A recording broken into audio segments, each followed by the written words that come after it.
Friends, మనం super మార్కెట్లకు వెళితే రకరకాల రంగుల్లో బియ్యం చూస్తూ ఉంటాం. రకరకాల క్వాలిటీస్, ఒక్కో క్వాలిటీ ఒక్కో ధరలో ఉంటుంది. ఎంత తోపు క్వాలిటీ రైస్ అయినా కూడా కేజీ 500 రూపాయలైతే దాటదు కదా.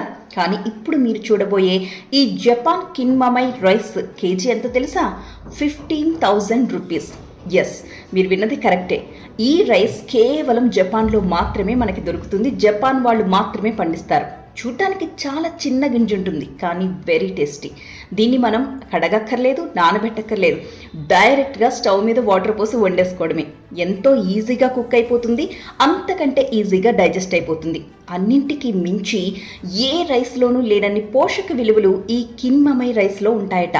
మామూలు రైస్తో పోల్చుకుంటే ఈ రైస్లో 1.8% ఫైబర్ శాతం ఎక్కువగా ఉంటుంది. అలాగే B1 విటమిన్ 8 రెట్లు ఎక్కువగా ఉంటుందట.